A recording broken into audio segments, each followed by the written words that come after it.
So music does many things for us. It stimulates thought, modulates mood, emotion, arousal. It supports our motivation.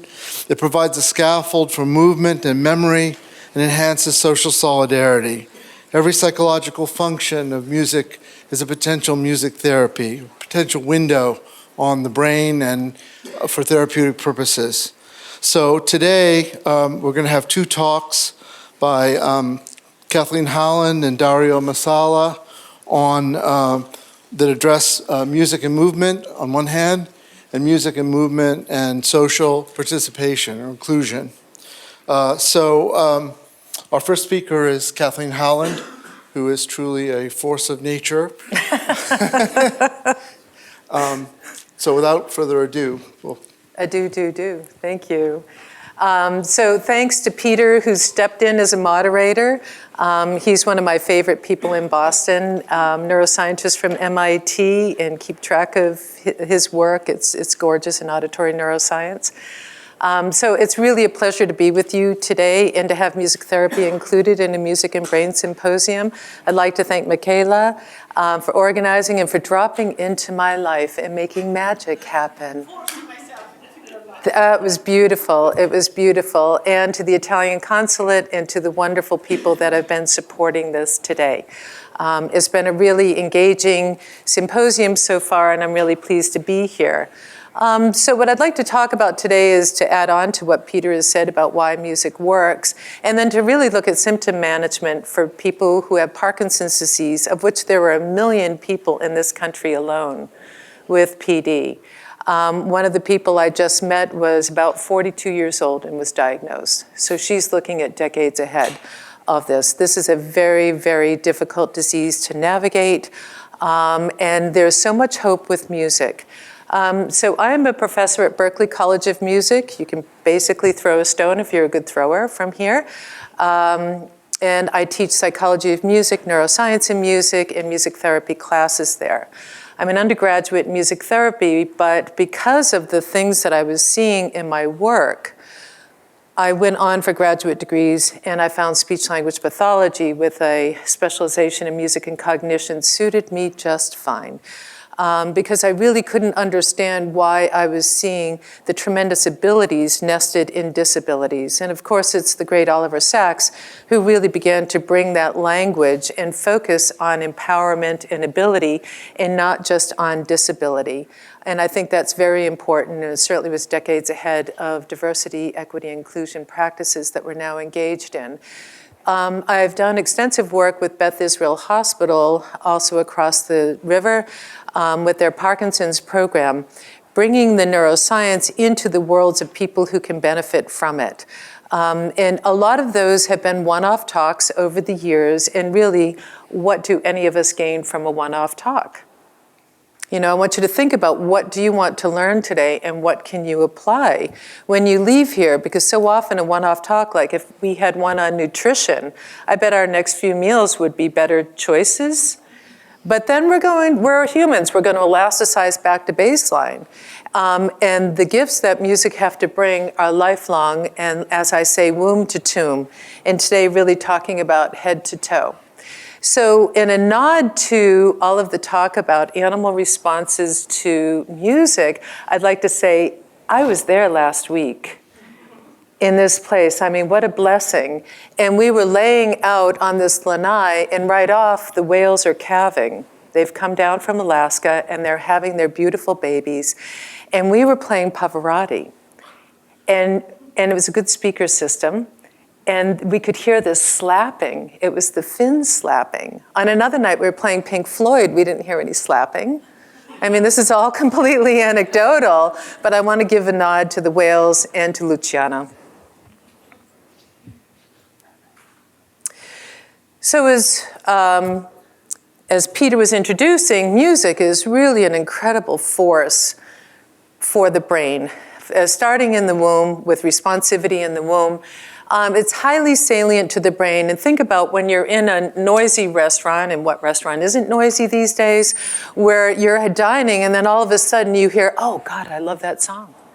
And you weren't even aware perhaps of the music going on beforehand. The signal to noise ratio was not in your favor, but familiarity bleeds through. The patterns of music bleed through. And it's highly salient to the brain, and we see this with people in disorders of consciousness. We see this in children who are very ill in the NICU, who are born prematurely, and I've witnessed it myself in the last hours of life working in hospice care. And a nod to Ani Patel and his opera hypothesis that there are shared and distinct networks of activation in the brain, and as a speech-language specialist, that is especially so with music. Many people who cannot sing, who cannot talk, can sing. And there's a distinction for those who stutter and those with certain kinds of aphasia.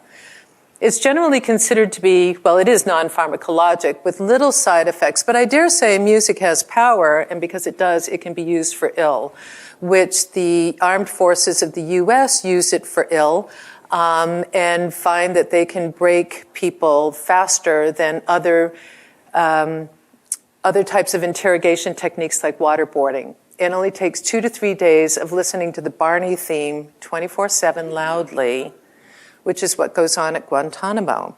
And when Manuel Noriega holed himself up in Panama in the Vatican embassy where the U.S. Army could not reach him, they knew he was an opera lover, so they played heavy metal. And he finally came out because there was no way they could extricate him out. So there is no Mozart effect, but I do believe there's an Ave Maria effect. And in that, I will say that the Ave Maria by Schubert is incredibly beautiful. It's sedative, it's melodic, it's wonderfully harmonized. But because it is associated here with both weddings and funerals, the layers of memories and enculturation can make it more powerful than is useful for people who are in vulnerable states. Many effects are automatic and do not require attention. As I watched you all moving today, nobody had to teach you where the beat was. And in fact, when I say this to my Berkeley students, I say, where is the beat and how would you teach it? I get crickets. And I say, you have a $250,000 education and you can't describe to me where the beat is, who keeps the beat, why you can hear it in a piano, why you can hear it in Tower of Power, why you could hear it in Zydeco. That's because it's an innate property and therefore it's automatic. And there was a young man who dropped what I was hoping was a junjun drum, and then he's walking up the stairs to the beat. And then he was taking 2 steps at a time to the beat. These things are not taught, they're automatic, and they don't necessarily require a specific attention, like you sit and you watch the symphony and don't dare talk or open a cellophane-wrapped candy. It doesn't require specific attention. You can be in a restaurant and it just grabs you. And why I'm so fascinated and why I began studying the brain is because what we see across the lifespan is that music is robust against any congenital diseases or disorders or acquired one. Yes, there are people who are amusic. And in the work from Montreal, we see that that's less than 1.5% of the entire population, making this a nearly human universal. If not, what more could be more universal than that? And I would wager that there are more people with speech and language disorders due to Parkinson's disease or dementia, or who are pre-linguistic on the other end. I would wager that there are more people with speech and language disorders than there are with music. In 40 years, I have seen maybe one person who is potentially beat deaf, which is even rarer than being tone deaf. He could not match to the beat. He had had a stroke. But even with music, he walked better and more symmetrically with music than without. So do I care if he's on the beat? Do I care if he dances? Absolutely not. Do I care that music is leveraged to improve his gait? Yes, indeedy, Bob. So it is really remarkably robust, and that is accounted for in the fact that there's no music center.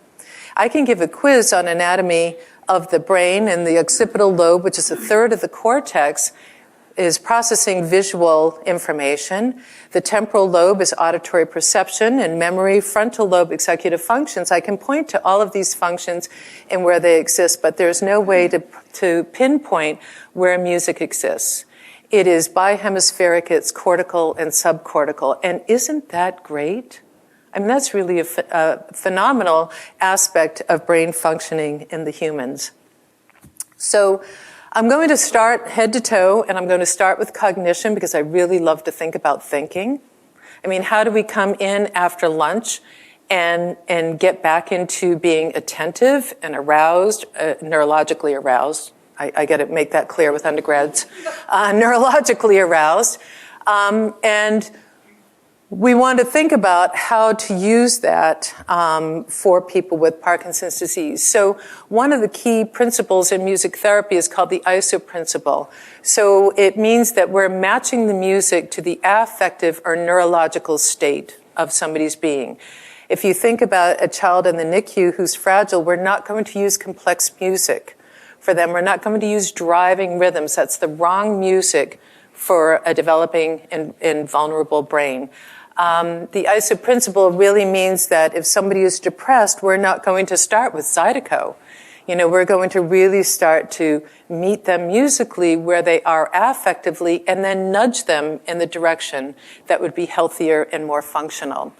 One of the great gifts is that music is a temporal stimulus. It is time-based. There's a verse, there's a repetition of the verse, there's a chorus, there's another verse, and it keeps your attention across time, and it can build attention across time. And we can use music to upregulate ourselves or downregulate ourselves cognitively. So I've chosen this picture because this really is me, although with different colored hair, and I'm not that violent, but I would consider it. Will never be confused for a morning person. The alarm is something that really just hits my amygdala, and I'm really like, no. My husband's like, oh God, here we go again. But I am not a morning person, and yet in order to be there for a 9 a.m. class with an hour commute, I need to be neurologically aroused, and I need to fake it until I can make it. So I hitch a ride on music, and all of this is part of what I use to get to Boston. So about 10 minutes before I come into the Lansdowne station, I'm going to start this, and this is what's meeting my cognitive state at that time.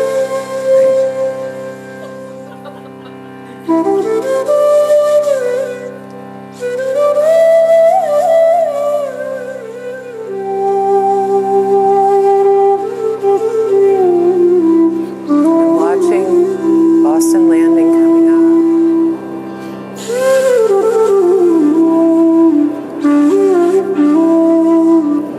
And it holds me in that space. It honors that space without jarring me into something different. On Fridays, I'm always going to play this tune. First off, opera and reggae are my favorite pieces, kinds of music. But Friday is trash day in the neighborhood in Boston. And it's ugly, and it's really offensive. So I'm using the lyrics to say, it's a wonderful world with beautiful people. And it puts me into a sonic bubble where I can just keep going. And so I'm on my way. I don't know how they ever cleaned up the neighborhood for Kate and William when they came to town. That must have been like heroic. And then by the time I get to Berkeley, and people don't know that you're dancing while you're walking. But this is going to bring me up, and it makes me laugh, and it makes me good. Then a nice cup of coffee, and I show up at a 9 a.m. class bright as a penny. So we can use music in specific sequences to nudge us in the direction that we need to go. For people with PD whose meds are waning and who begin to lose function and are not yet at their next dose, that's a really trying time for them. There's a lot of frustration there, and it's also unpredictable, which is what makes the disease even more challenging. Also, once they dose, they're not sure how it's going to hit them that time. And so they've got that time to wait until it metabolizes in their body. So in the work that I've been doing at Beth Israel Hospital, we are beginning to look at sequences of music like that meet them where they are when they're less functional, and then also to bring them back into the stream and perhaps work with the medications. And what people are telling me, and all of this is anecdotal yet, but we're working on grants to quantify this further, is that people are more functional, and plus they have a sense of agency. And let's not forget how Parkinson's really robs one of agency. You want to move, and you're stuck.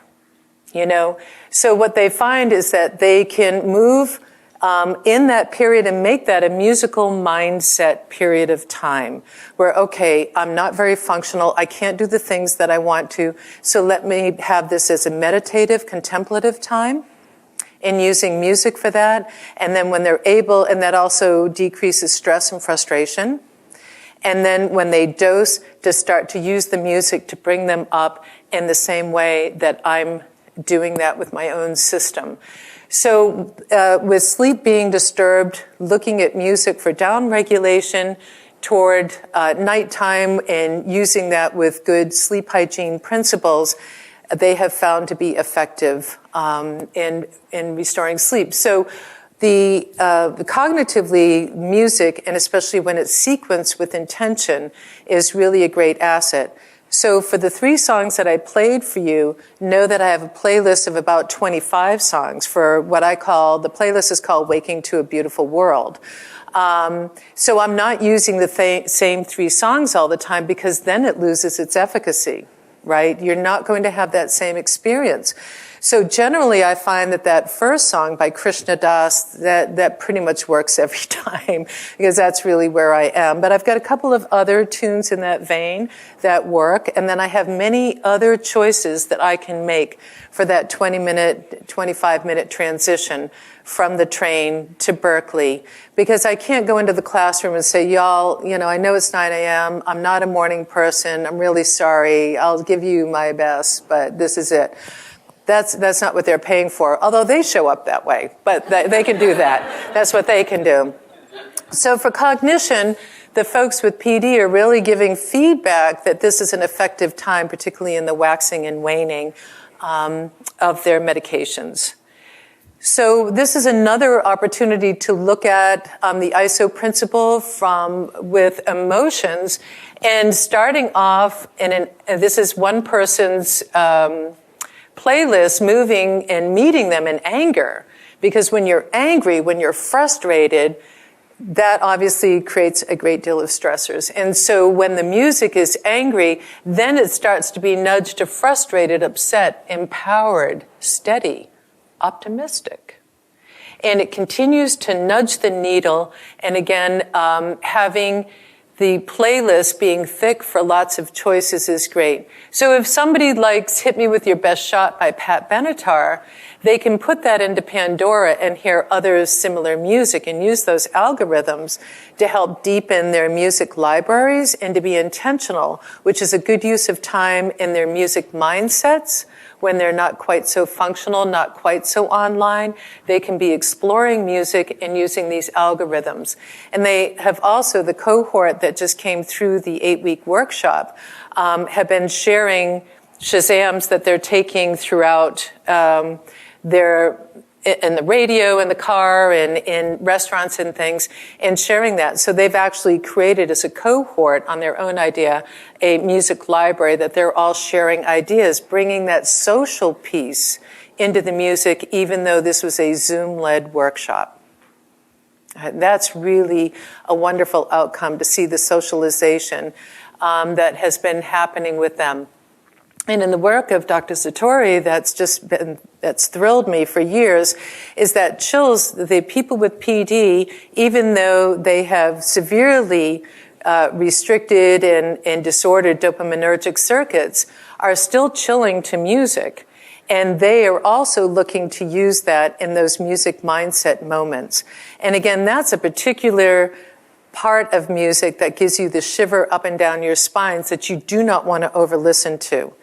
And so for the Chills playlists and all of the ones organized affectively, we want them to go wide and survey the music so that they have good, rich, thick libraries to call upon, and things don't become over-listened to. So in terms of emotions, this was the early work of a psychiatrist in the 1920s that started looking at the ISO principle and for emotional regulation. And it serves these people very well indeed. So as a speech language pathologist, I am LSVT certified, which is the Lee Silverman Voice Treatment Program. And this upended speech language practices altogether for people with dysarthria, with the inability to really be understood well, because it's a motor innervation that's ineffectual because of Parkinson's or because of a stroke or because of Down syndrome. What we typically did in speech therapy is that we would make them over-articulate so they could be better understood. Very, very tedious work to do. We also used pacing boards to help slow them down, which is something that's classic with folks with PD, is that they would speak too quickly. And so, again, very unnatural, very tedious, and quite unenjoyable for people to do. So LSVT is an evidence-based treatment program that turned this upside down because speech as a motor task happens because of respiration, phonation, and articulation.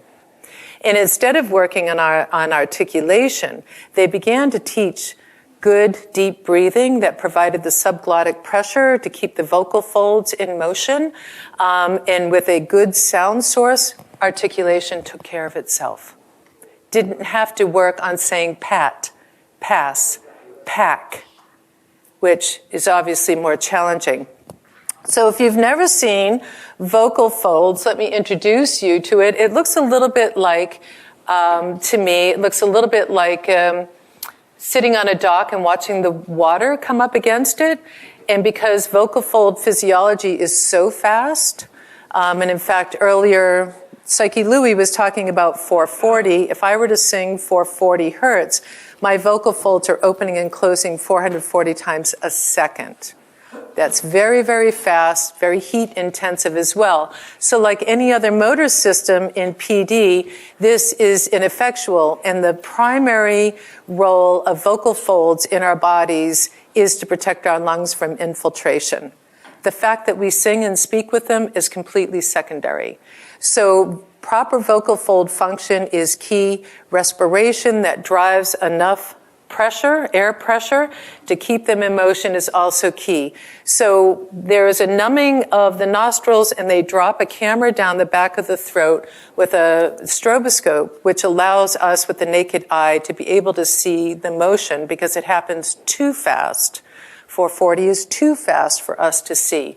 So we're going to take a look at this. It's a little ooey gooey, but it's well worth it. Young female vocal cords during a stroboscopic exam. See the elongation with a high pitch? The thickening for a low pitch?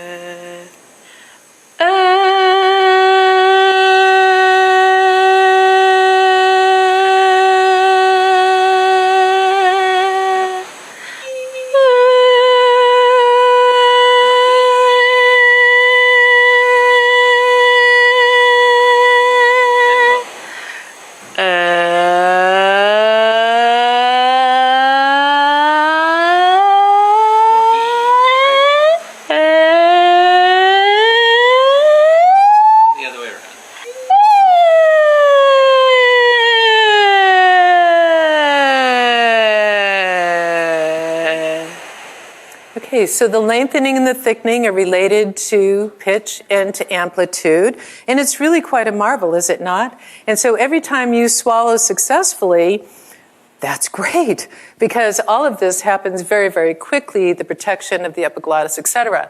So in LSVT, what we typically do in the treatment is work on long, sustained phonations. So sounds like this.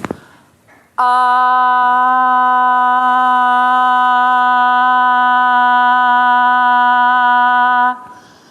And then you do it over and over and over and over. Again, something that works beautifully but is very tedious. And there's a lot of attrition and poor home practice of this, even though the results are great. But who can blame people?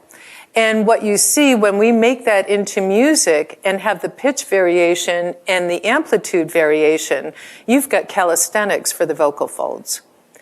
And it would be my wish, it would be my great wish that people who are initially diagnosed with Parkinson's disease begin to work on singing at that point.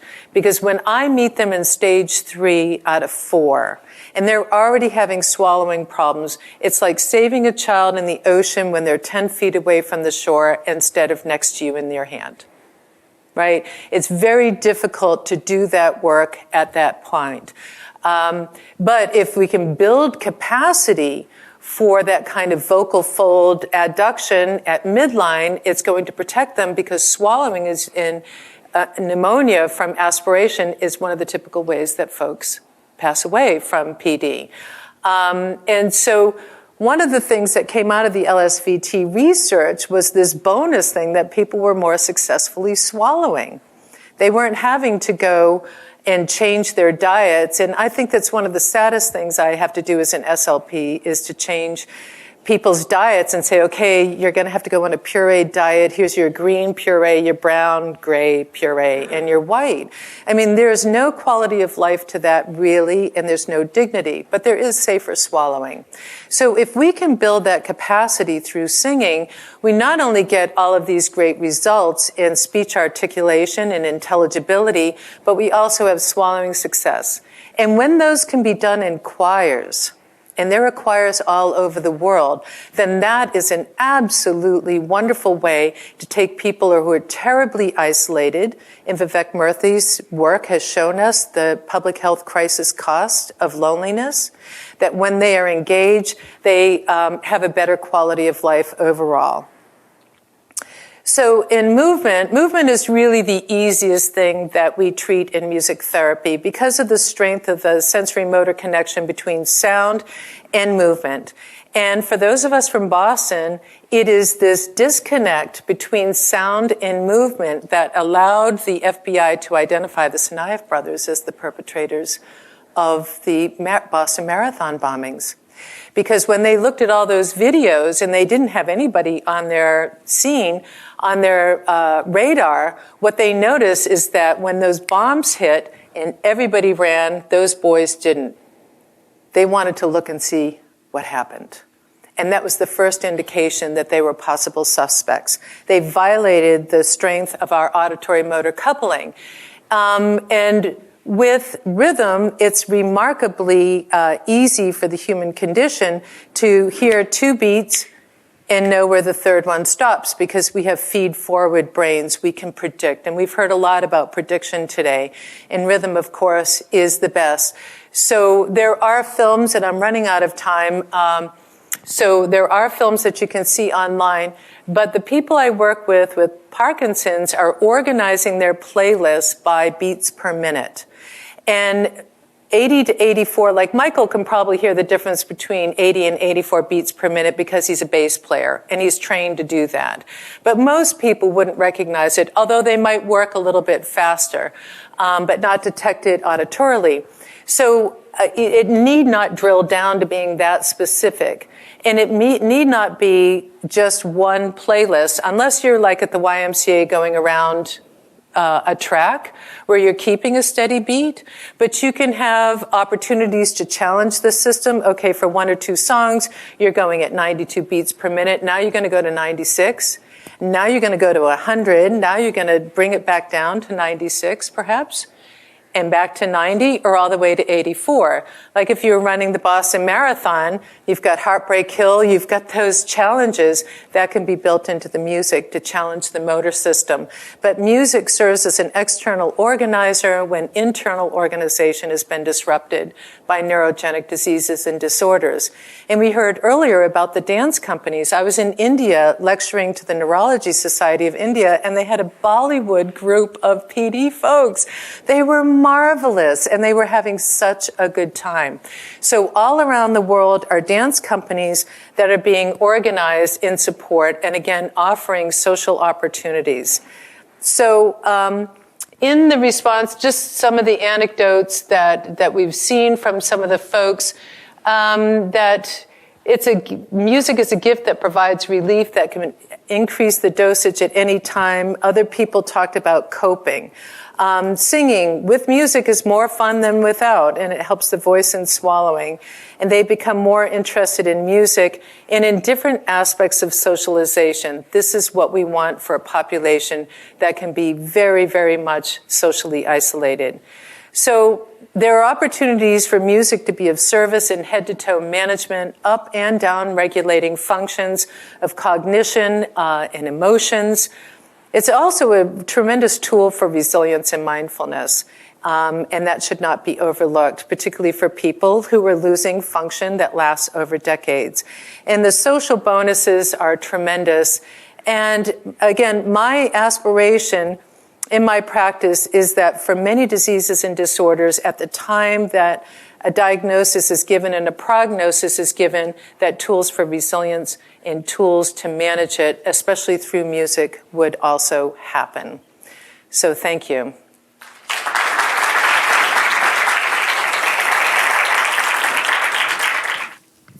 Talking about Parkinson's, first of all, beautiful talk, thank you. Thank you.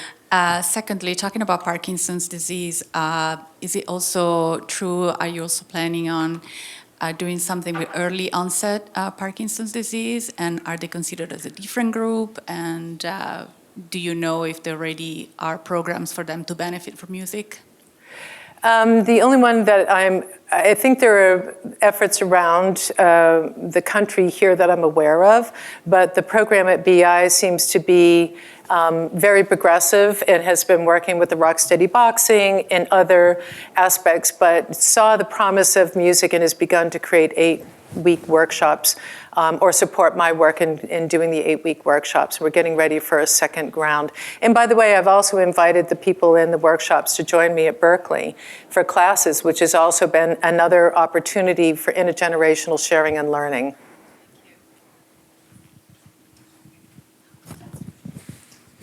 Beautiful talk. Thank you again for sharing Grazie. all. And the question is, when you do the music therapy for Parkinson, how much is needed? Yeah. Every day, multiple times a day, and if you stop, how long does it last, the effect? And of course, the sooner you start it, I agree, should be better to prepare, but how much is needed, and can they do at home? Is there some kind of preventive care that you can already start? Or My feeling at this stage is that there are 9,000 music therapists in the US and there are 1 million people with Parkinson's. So in a program like this, I'm giving them the biological context and examples and homework for how this can work and empowering them to explore it. We've also worked to bring them together as a community and had that as a part of it. Even on Zoom, we were very intentional about that so that they can offer support to one another, which I was really gratified with the woman with the very early diagnosis. So I'm looking to take this information and bring it to the people and empower them versus seeing one person at a time. But I would say, and speaking to my own cognitive alertness, that my music program holds me basically for many hours in doing the work. So it will always be somewhat different, of course, with the stressors that you also have coming in and the demands, but it's also something that you can tuck away with.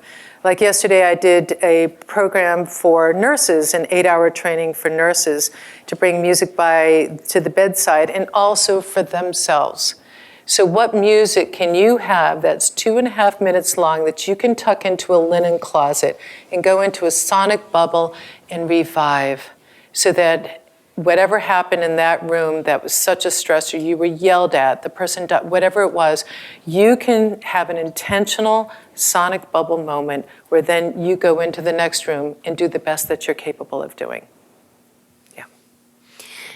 Following Michaela's point about the preventive effect of perhaps music therapy, is there any knowledge that folks who've been involved with music all their lives, perhaps have been in choirs all their life, that there is less likeliness of developing earlier onset of Parkinson, perhaps?